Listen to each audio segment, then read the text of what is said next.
Olá, mais uma vez bem-vindo ao nosso podcast Vendedor 10X.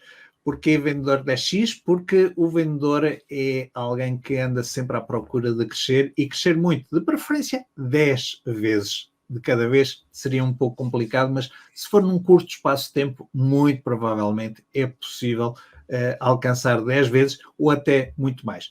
Hoje tenho comigo o Humberto Melo, aqui o meu interlocutor preferido para me colocar constantemente em xeque, constantemente a fazer perguntas incómodas sobre os vendedores presentes, os vendedores do futuro, o que é um melhor vendedor, quais são as características que um vendedor deve ter, enfim, todas essas questões relacionadas com os vendedores. Olá, Humberto, seja bem-vindo.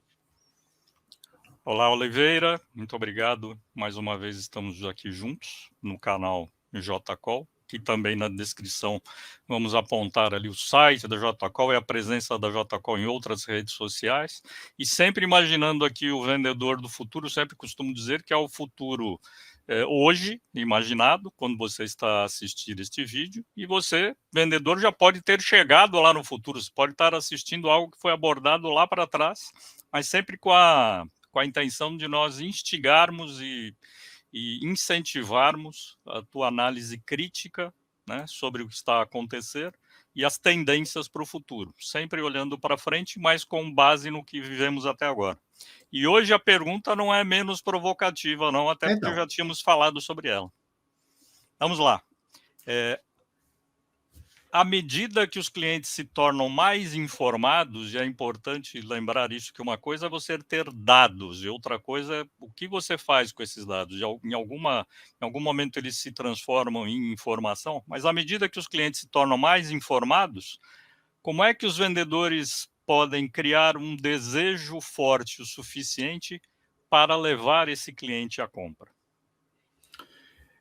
Repara, mais uma vez continuamos sempre com esta dicotomia que existem vendedores racionais e vendedores emocionais. Clientes emocionais e clientes racionais, ok? O vendedor, por norma, tem um pouco das duas, mas de preferência com algum equilíbrio. Agora, o cliente, claramente, há um ponto que é primordial, seja a parte racional, seja a parte emocional. Então, para mim, o cliente, à medida que vai ficando mais informado, ou seja, que é mais racional, que tem aquela parte mais informada, ele vai ter necessidade de levar esse conhecimento um passo à frente. Ele vai ter necessidade de experimentar o produto. E é aqui que o futuro, eu ainda não consigo eu próprio ter uma ideia de por onde é que vai o futuro, porque não sou inventor e, portanto, acredito que vão aparecer muitas novas tecnologias, muitas novas ferramentas que nos vão ajudar nesse ponto. Mas eu acredito que o cliente do futuro vai ter necessidade de ter uma experiência acerca do produto ou serviço. Ele vai ter que ter uma experiência, seja virtual, seja com o próprio produto, seja através da análise de influenciadores, seja através de ver algum tipo de situação que o ajudem a tomar decisões. Porque, como já disse num podcast anterior, eu acredito que o vendedor cada vez mais vai ter um aspecto determinante no sentido de negociar pequenas questões como quantidades, entrega, descontos e, acima de tudo, um papel fundamental na parte do pós-venda, na retenção do cliente. Contudo, até ao momento da decisão de comprar, eu acredito que o marketing será onde tem os papéis fundamentais. Eu acredito que o vendedor do futuro vai ser-lhe retirado uma parte que ele tem neste momento, que é a persuasão. Ele cada vez mais vai ser impossibilitado dessa situação, mesmo para os clientes emocionais. Mas Eu acredito que haverá cada vez mais uma aproximação entre o fabricante e o consumidor. Porquê? Hoje em dia, a guerra de preços é muito elevada. Se nós considerarmos a parte digamos, das cadeias de distribuição, cada vez mais a cadeia de distribuição tem aqui algum peso, não só em termos da negociação com o fabricante, mas também com a margem e com o preço a que o produto chega ao mercado.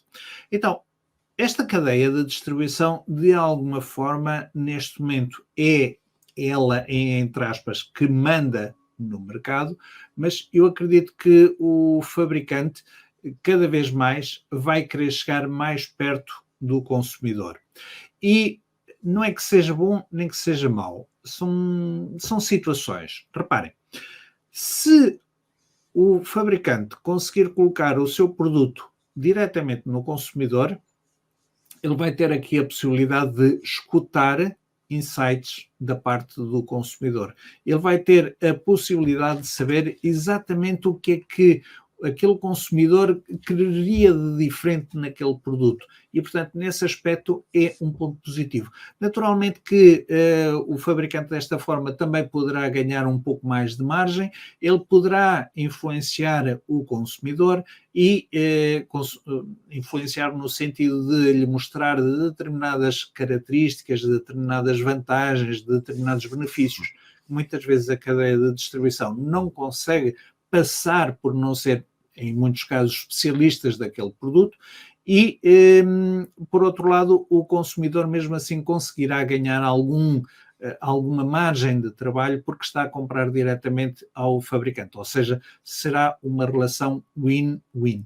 Não quer dizer que neste momento não consiga ser, sim, consegue ser, todos ganham nesta parceria porque o consumidor consegue comprar na cadeia de distribuição e consegue ter um interlocutor humano, na maior parte das vezes, ou inclusivamente um site, e consegue também obter boas condições, porque hoje em dia, com a concorrência, é natural que cada um queira apresentar o seu melhor preço e também as suas melhores características e também o seu melhor poder de trabalho e de dar serviço, mas eu acredito que algumas destas componentes vão ser alteradas no futuro.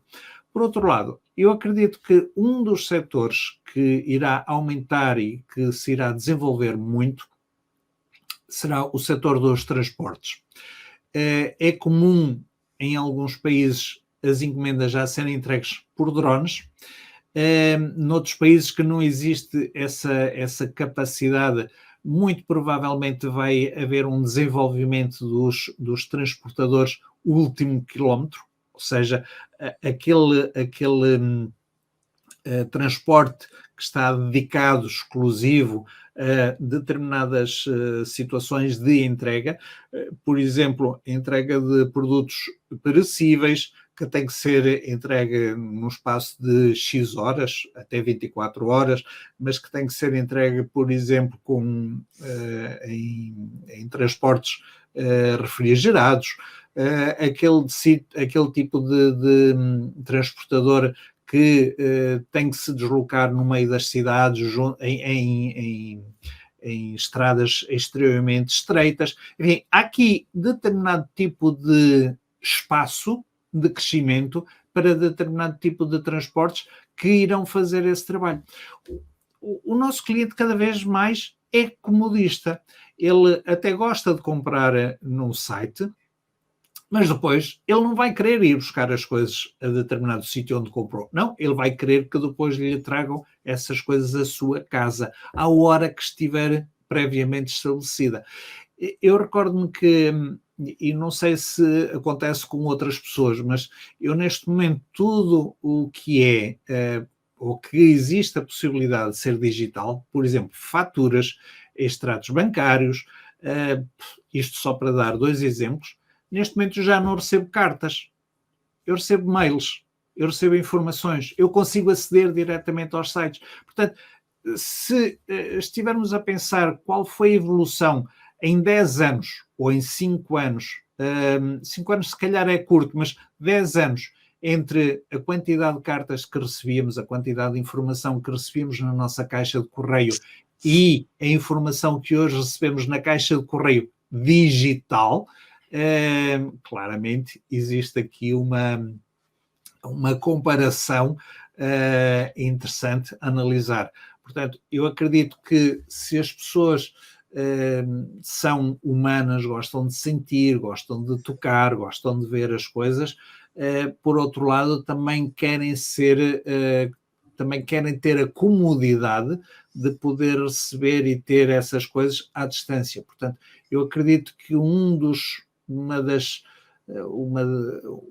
situações por onde o mercado se vai desenvolver será a experiência.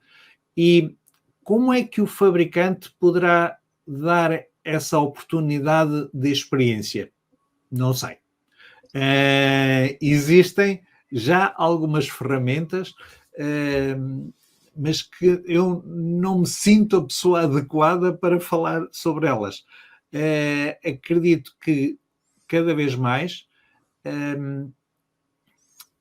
as empresas de tecnologia vão ir mais longe nesse sentido e vão transformar e vão dar hipóteses de crescimento que o consumidor se calhar não tinha sequer imaginado. Mas e o vendedor fica de fora desta equação? Eu acredito que não. Agora, vai ficar de fora da equação sempre que necessitar da persuasão. Ou seja, cada vez mais o cliente vai ser menos persuadido através da lógica do vendedor e cada vez vai mais ser persuadido através do influenciador de referência dele. Vai ser mais levado a aceitar determinadas vantagens que viu e não tanto aquilo que o vendedor está ali à frente dele para lhe dizer. Eu acredito que o cliente cada vez mais vai ser influenciado por tendências, por modas, pelo próprio gosto, pelo seu interesse pessoal, pela necessidade que ele tem e não tanto porque o vendedor lhe está ali a apresentar uma determinada situação, lhe está a apresentar determinadas características, lhe está a apresentar determinadas vantagens. Eu acredito que nesse sentido o vendedor vai ter um peso muito menor, vai ter mais aquele peso de lhe poder dizer este preço, este produto tem este preço, mas e se comprasse também esta outra referência, nós aqui poderíamos fazer-lhe esta apresentação. Mas se formos a ver bem, o próprio site neste momento já pode fazer isso. Chega ali a um determinado momento e pode-lhe apresentar esta situação. Portanto, a parte do vendedor vai ser mesmo mais ainda à frente quando for aquele momento. Se, em vez de 2, se levar 4, eu poderei fazer-lhe este valor que não está previsto, por exemplo. Ok? Mas sim, acredito que existem aqui tendências, existem aqui situações que ainda estarão um pouco claras e que claramente existe aqui uma possibilidade de nos debruçarmos sobre elas e de vermos aqui uma capacidade de crescimento. Ok? Sim, e eu fico a imaginar quando falaste de transporte, de fabricante, até numa padaria, numa pastelaria que está aqui ao meu lado, e eu sei, por costume, que em determinadas horas do dia está a sair um pãozinho quente. Mas isso eu sei e assim é feito há muito tempo. Exatamente. Se a padaria do futuro começar a me incentivar que eu cadastre o meu número de telemóvel, eu não sei o que vamos ter para o futuro, se ainda serão telemóveis, mas, ou seja, da parte da informação, que foi a pergunta, né? Se eu estou informado que lá existe um pãozinho que eu gosto, ótimo. Mas eu não estou informado que horas vai sair o pãozinho. Então eu preciso arriscar. E às vezes passo lá daqui a 15 minutos. Eu não tenho esses 15 minutos, preciso seguir viagem. E hoje, dificilmente você vê nesse ramo, até porque eu sou neto de padeiros, que alguém tem o seu telemóvel, as pessoas te conhecem pelo nome e tal, mas normalmente não tem o registro do seu endereço de como se comunicar, a menos que entreguem o pão para você, que também tem a ver com transporte. Ou eu vou pegar, ou eu vou recolher o pão, ou vão me entregar. Mas incentivar que eu volte lá, ou perto do horário, ou saiba que o pão está exatamente naquele horário para sair. Coisa tão simples assim. Falamos de transporte, falamos de fabricante. Né? Exatamente. Mas já agora, e pegando neste exemplo que apresentas, que é muito interessante, há muitas zonas, e por exemplo, na zona onde eu resido, há padeiros que passam por aqui, não sei a que horas, porque nunca me cruzei com nenhum, mas que eu vejo o pão em determinadas portas de manhã. Portanto, é sinal de que é entregue. Agora, não é entregue quentinho, realmente. Se Sim. o teu interesse seria que ele fosse quentinho, não é. Agora, mas tocas aí num outro ponto muito interessante que também podemos abordar neste momento, que é a questão da retenção de dados, a informação útil sobre o cliente. Eu acredito que temos que voltar a este assunto, mas eu queria deixar aqui este aspecto. Se os fabricantes, neste momento, querem chegar até ao consumidor, eles claramente vão ter que arranjar esta forma. E ninguém dá nada de graça. O que é que eu quero dizer com isto? Se nós, neste momento, estamos a entregar, por exemplo, este conteúdo, o podcast, não estamos a vender rigorosamente nada, ninguém nos está a dizer nada. Contudo, se gostou deste conteúdo, aquilo que nós lhe vamos pedir é que faça um like, por exemplo, no sininho, ou que continue a seguir este podcast. Essa será a nossa venda, será o momento em que nós vamos ter a oportunidade de voltar a ter contacto com este nosso ouvinte, ou este nosso telespectador, ou o que for. Portanto, eu acredito que grande parte do trabalho futuro será esta retenção, será como vamos obter um contacto ou mais informação sobre aquele contacto. Qual é a idade dele? Quais são os gostos que ele tem? O que é que ele procura? O que é que ele quer e porquê é que ele nos está a ver? Qual é o conteúdo mais adequado para lhe entregar? E, portanto, eu acredito que seja depois por aqui que nós vamos conseguir reter os clientes. Esse exemplo da padaria é muito bom e seguramente vamos voltar a ele. Muito obrigado. Muito bem, e hoje encerramos aqui mais um episódio no podcast falando do vendedor do futuro, ou que futuro aguarda o vendedor de hoje. As duas vertentes são válidas. Agradeço ao Oliveira e é isso. A nossa intenção é atingir mais vendedores, então se puder não só dar o like, como partilhar, né, também partilhar este vídeo, para que mais pessoas cheguem ao canal e aos conteúdos da JCol. Muito obrigado. Até à próxima.